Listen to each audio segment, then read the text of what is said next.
Olá, igreja! Estamos aqui para conversar mais um pouquinho sobre dons espirituais e hoje nós vamos falar sobre o dom de interpretação de línguas. Vocês já passaram aí as últimas 3 semanas trabalhando bem esse dom, que é o dom de línguas. Então, quando o autor ele começa o capítulo 9, ele faz como que uma recapitulação de tudo aquilo que já foi dito no capítulo 8. Então, eu conversei com o Márcio e a gente resolveu que desse capítulo 9 nós vamos abordar somente esse aspecto que é o dom de interpretação de línguas, ok? Então, vamos seguindo. O que a gente pode entender como não sendo um aspecto desse dom de interpretação de línguas. Então, vamos começar falando sobre o que não é o dom de interpretação de línguas, né?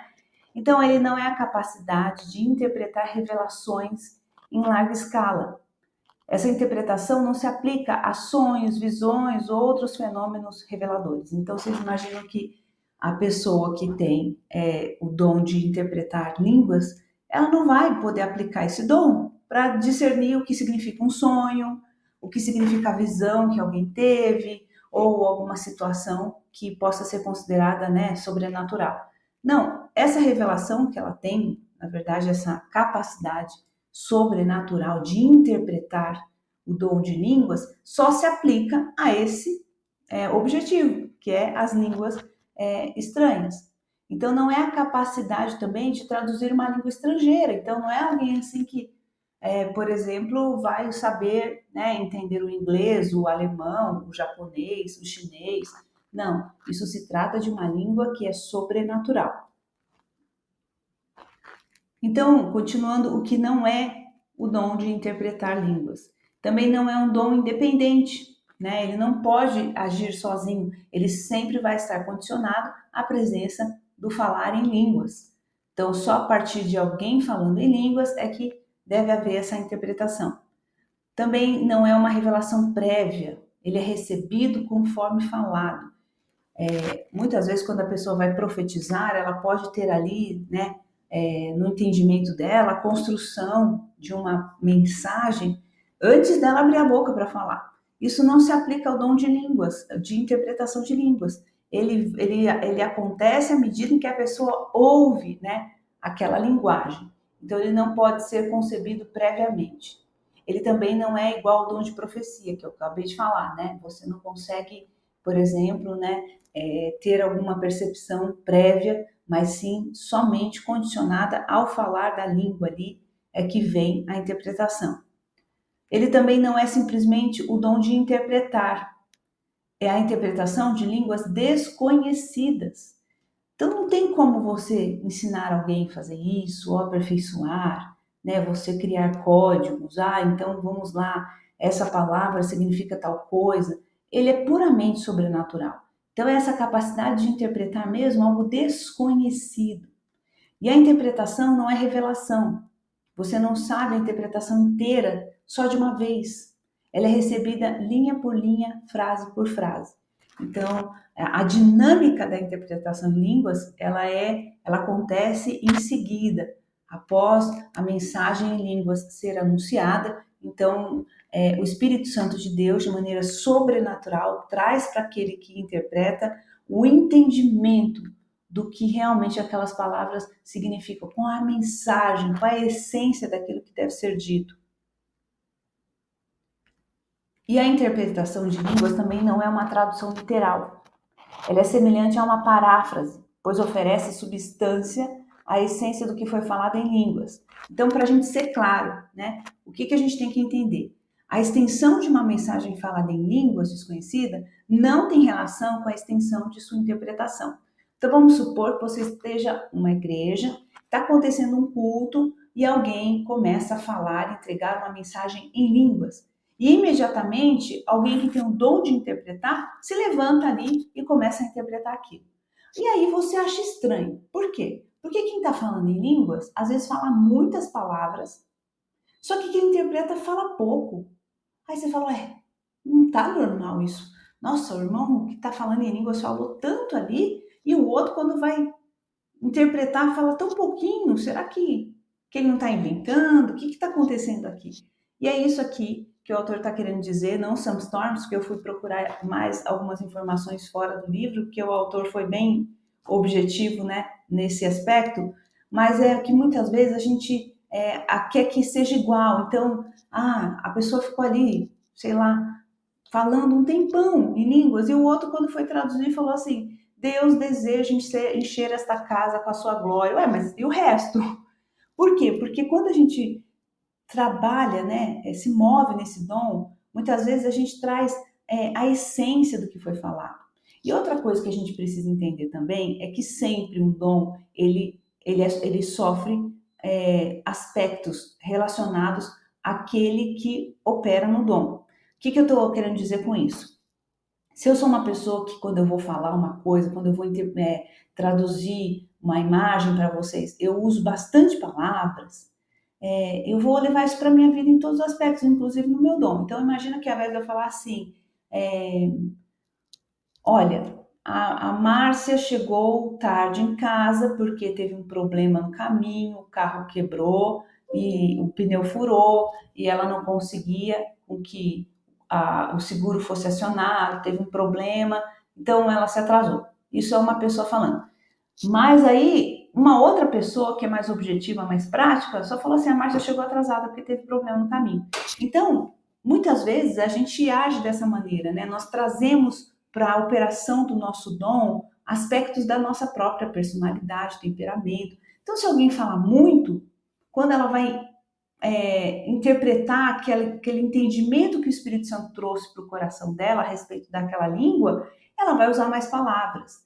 Mas quando ela fala pouco, também ela vai acabar sendo mais objetiva, mais prática, né, mais pontual. Então, o dom ele sofre esse impacto das nossas percepções, do nosso temperamento, de quem nós somos, de como nós funcionamos. E esse é um aspecto. O outro é que muitas vezes a linguagem ali em línguas ela é extensa, mas o que Deus comunicou para o coração do comunicador, daquele que é intérprete, é a essência. Então, a essência ela pode ser traduzida com bastante palavras ou com poucas palavras. Então, vamos concluir. A extensão de uma mensagem falada em língua desconhecida não tem relação com a sua extensão de interpretação. Ok? Até aqui?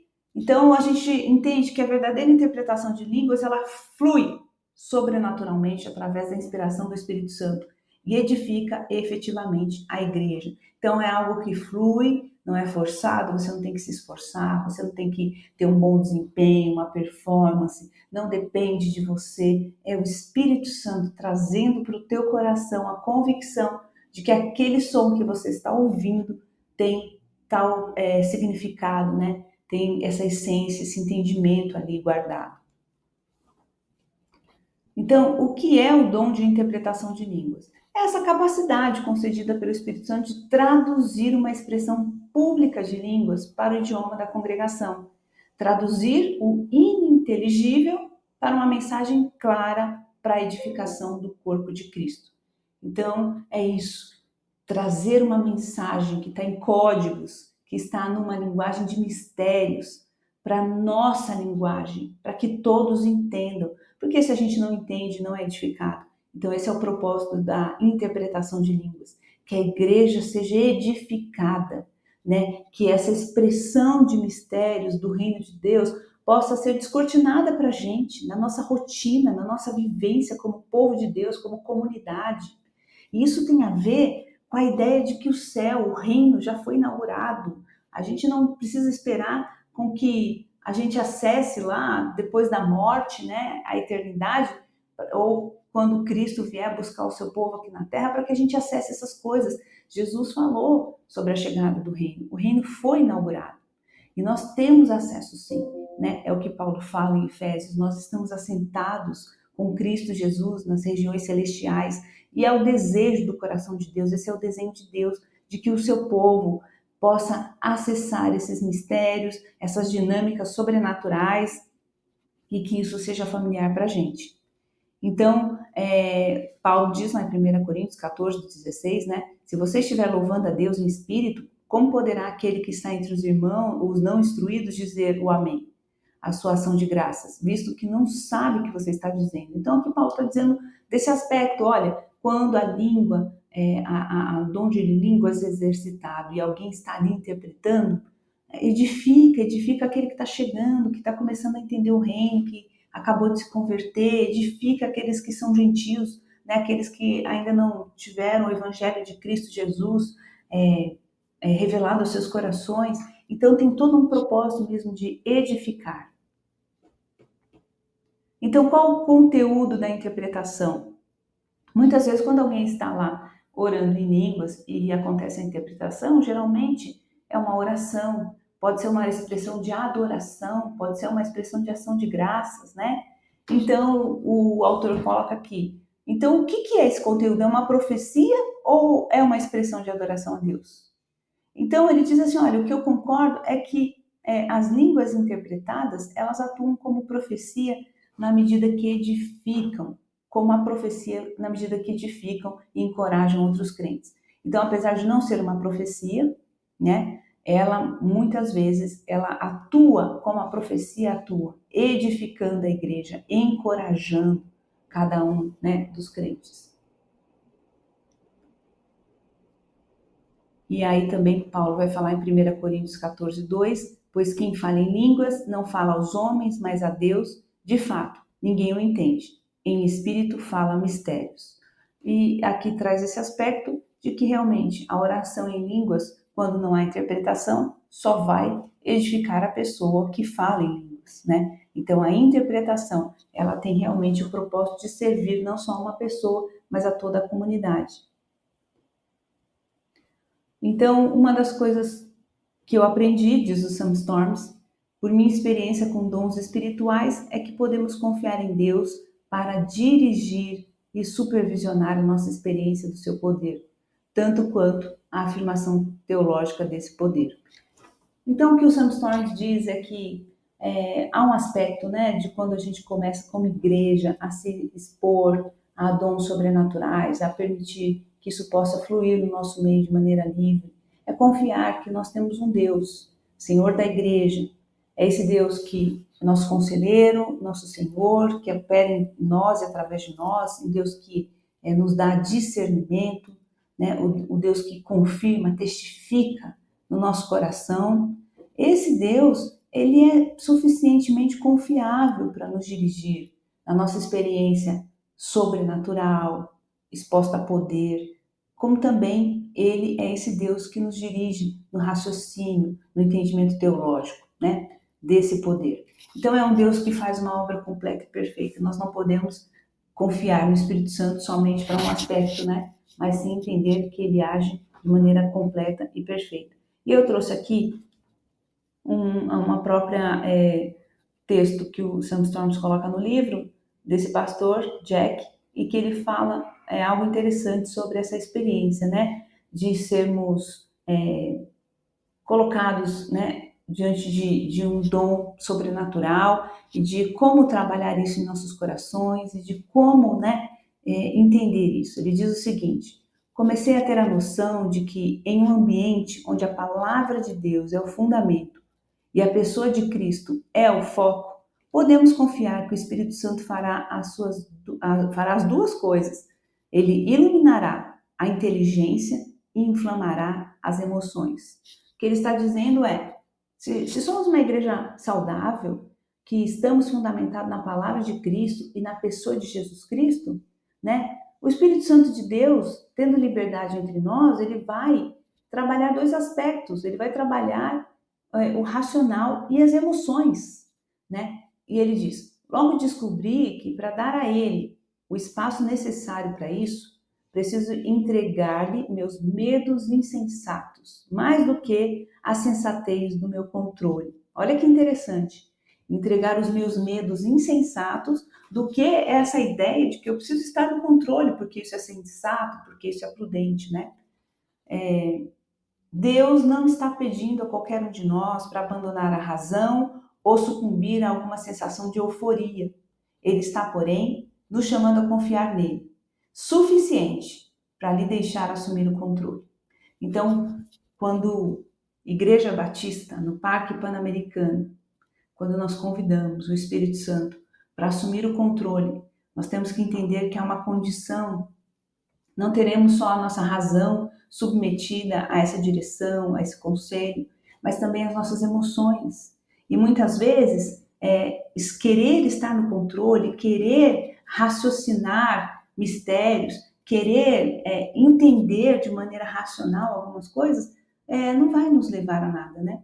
Mas quando nós confiamos que esse Deus que nos ensina através das escrituras, da razão, é também um Deus que se move e age em nossas emoções, aí então é glorioso. Está na hora de entregarmos o controle para o Espírito Santo e confiar que ele é suficientemente bom e saudável, que não é um convite a uma insensatez, a uma euforia, a sensações sem propósitos, mas sim a um Deus que nos quer totalmente e inteiramente rendidos a Ele, né? Corpo, alma, espírito, emoções, tudo. Então é isso. Essa aula foi bem curtinha mesmo, porque, como eu disse, vocês já estão aí há 3 semanas trabalhando o dom de línguas e isso só vem para concluir aqui interpretação de línguas. Que Deus abençoe vocês, que vocês tenham um PG abençoado. Fiquem na paz. Até lá.